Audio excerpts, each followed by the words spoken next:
सत्य सनातन धर्म की जय। सद्गुरु श्री भिखाराम बापू नो जय। दयाराम महाराज नो जय। सर्वे संत की जय। परम कृपाळु परमात्मा स्वरूप कोटि जीवना तारणहार देवांदिदेव ब्रह्मनिष्ठ ब्रह्मक्षत्रिय पूर्ण पुरुषोत्तम प्रगट परमात्मा सत्य स्वरूप अखंड विनाशी स्वरूप घटुघटनावासी पूर्ण ब्रह्म चिदानंद स्वरूप सद्गुरु परमात्मा चरण में कोटि कोटि वंदन। मंचस्थ विराजमान परम पूज्य परम वंदनीय ब्रह्मनिष्ठ ब्रह्मक्षत्रिय सर्वे महापुरुषों चरण में कोटि कोटि वंदन। अहींया उपस्थित सर्वे मुमुक्ष जिज्ञासु परमहंसोनी पण कोटि कोटि वंदन।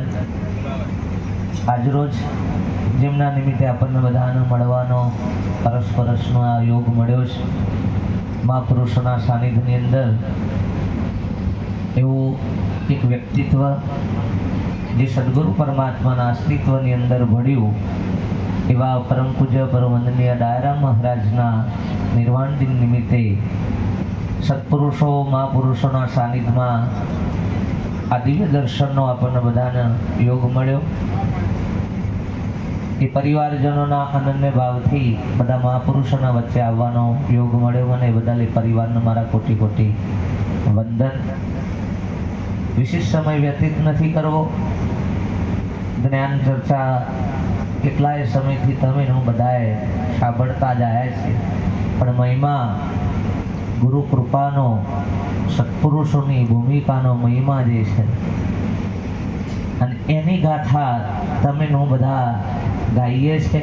આ જે કઈ એના મૂળની અંદર ઘડિયાળના 3 કાંટા છે, સેકન્ડ મિનિટ અને કલાક, 1 ઉપર 2 ઉપર 3 ઉપર આ બધા ફર્યા છે, પણ બધાના મૂળમાં છે ને વચ્ચે એક ધરી છે। ધરી આ ધરી ખાલી આમ ખેંચાઈ જાય ને તો બધા ખરી પર એમાં એક ના આવે ને પછી 2 ના આવે એમ ગુરુ વચન છે ને એ ધરી છે ભાઈ। અને આ બધા કોટા ત્યો છીએ એના લીધે બધું ફરે છે, પણ મૂળે તો ગુરુ વચનનો મહિમા સત્પુરુષની કૃપાનો મહિમા ગવાય છે। ભલે જીવનમાં કશું બોલ્યા ન હોય, જ્ઞાનની કોઈ વાતો ચર્ચાઓ ન કરી હોય, પણ જ્ઞાનનો જે જીવ્યા છે ભલે જ્ઞાનની કથની નહીં કથી હોય પણ જ્ઞાનનો જીવ્યા છે મહિમા એવા મહાપુરુષનો છે સાહેબ। અને આ પુરુષ એવો હું તો જો કે સોમારામ બાપાના સાથેથી મારો સંપર્ક હતો, પછી ડાયરામ બાપાના સાથે જોડાયો, પણ બહુ નાની ઉંમરની અંદર સોમારામ બાપા સાથે મારું કનેક્શન અને એટલેથી અને એવો પરિચય સાહેબ એમના સાથેનો હું માનું છું ત્યાં સુધી અડાલજ ધામ એટલે ઘણા બધા મહાપુરુષોને મહાત્મા તરીકેનું સ્ટેજ જો મળ્યું છે તો અહીંયાથી એવું એક આ ભૂમિકા છે સાહેબ, અડાલજની ભૂમિકા। એટલે કબીર સાહેબના વખતે ધર્મદાસ જે મહાપુરુષ હતો અને એ વખતે 56 કરોડની મિલકત એમ કહેવાય, એમ બોલીએ આપણે ઘણી વખત કે ભેડાઈ નહીં પણ વાઈ હતી, એવી આ નિરાત સંપ્રદાયની અંદર આ પુરુષે સાહેબ આ વાયુ છે। આ મારી દ્રષ્ટિથી કહું, ભલે જે હોય, પણ જેમ ધર્મદા છે કબીર સાહેબના માટે જે કંઈ કર્યું એવું નિરાત ધર્મની ધારા માટે આ મહાપુરુષે એવું ખૂબ વાયું, અને એમાં પદ પ્રતિષ્ઠાનો કોઈ અહંકાર નહીં પાછો, એવી સહજતા, એવો દાસ્ય ભાવ અને એવી સહજ ભાવનાથી અને એના કારણે નહીં તો ઘણા બધા આ મોટું મંચ પણ જો મળ્યું છે ને આ ધારાનું તો આ અડાલજની ભૂમિના કારણે થાય। એવી મહાપુરુષની કરણી, એવી સહજતા અને બધાના હૃદયની અંદર મારી સાથે પણ ઘણા વર્ષોથી એમનું કનેક્શન અને એવો ભાવ, એવી નિષ્ઠા અને સચોટ હમણાં કીધું એવી રીતે સચોટ વાત કરવા વાળા અને એવા જૂજ હોય છે સાહેબ, જૂજ હોય છે। ભલે થોડુંક કે પણ સચોટ કે એવા પુરુષો જૂજ હોય અને એવા પુરુષોની આ બલિહારી છે। અને એનાથી પણ વિશિષ્ટ નહીતર જ્ઞાનની આ બધી આપણે બધા મેરાવડા હું ઘણી વખત આમ સહજ ભાવે કહું કે ભાઈ આપણે ઘણા બધાના મેરાવડામાં જ્યાં છે પણ આપણા મેરાવડા ઓછા થતા હોય। હા આપણે ઘણો જગાડ્યા હોય પણ ઘર બધો બાકી રહી ગયો હોય, પણ આ પુરુષે આખા પરિવારના પાછળ એવી મહેનત કરી અને પરિવાર પણ એવો થાય નિષ્ઠાવાન, ભક્તિવાન, સેવાવાન એવો પરિવાર પણ. આ એ ભાવથી જ મારા આવવાનો યોગ થયો છે. સમય સંજોગો થોડાક પેલા હતા પણ છતાંય આવવું એ અમારી ફરજ હતી. તમારું બોલાવવાનું મહત્વ નતું પણ અમારે આવવું એ અમારી ફરજ હતી. એવું એક સહજ વ્યક્તિત્વ સાથે જોડાયેલો ભાવ અને એના કારણે આજે આપણને બધાને આવા મહાપુરુષોના, સત્પુરુષોના દર્શનનો યોગ મળ્યો છે. સાહેબ, મેળાવડો એટલે ખાલી વાતો નથી, સત્સંગ એટલે ખાલી શબ્દો નથી. મહાપુરુષોને જીવીને ગયા છે સાહેબ, એવું જીવીને ગયા છે.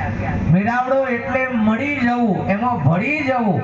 જેમ નદીની દોડ સમુદ્રમાં ભળી જવા માટેની છે, એમ આપણી દોડ સત્પુરુષોના, મહાપુરુષોનામાં ભળી જવાનો આ યોગ અને સદગુરુ યોગ એ તો બહુ દુર્લભ છે, બહુ દુર્લભ. મોક્ષ મુક્તિ દુર્લભ નહીં, મોક્ષ મુક્તિ દુર્લભ નહીં, દુર્લભ સદગુરુ યોગ. સદગુરુ પૂરણ જો મળે તો સુલભ થયો આ યોગ.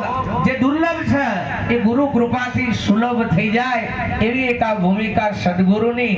પરમાત્માની અસીમ કૃપા થાય, અનન્ય કૃપા થાય, તારું સદગુરુનો યોગ થાય. અને જો સદગુરુની કૃપા થાય તો એનું કોઈ વર્ણન થાય એવું નથી. આ જે કઈ મહિમા છે એ મહાપુરુષોના વચનનો જવાબ. અને વચન જેને નિષ્ઠાથી ધારણ કરીને બેઠા છે મહાપુરુષો કે એનું ભજન, એનો મહિમા આ ગવાજતો આવ્યો છે બાપ. અને એવા સત્પુરુષોના, એવા રહેણીવાળા પુરુષોનો કોટી કોટી કોટી કોટી વંદન છે બાપ. અને એવા પુરુષોના લીધે જ આ બધું જે કઈ ટકી રહ્યું છે ને, આ મહિમા જે કઈ ગવાય છે એવી પુરુષોની ભૂમિકાના કારણે આપણને બધાને આવો યોગ લાભ મળે છે. મારે વિશેષ નથી કહેવું. ઘણા બધા મહાપુરુષો, સત્પુરુષો અહીંયા બિરાજમાન છે. બધા મહાપુરુષોના આશીર્વચનનો યોગ પ્રાપ્ત કરીએ. કોટી કોટી વંદન. પરિવારનું પણ મારા કોટી કોટી વંદન. એવા સત્પુરુષોના ચરણમાં પણ કોટી કોટી વંદન સાથે મારી વાણીનો વિરામ કરું. બોલો સદગુરુ દેવ કી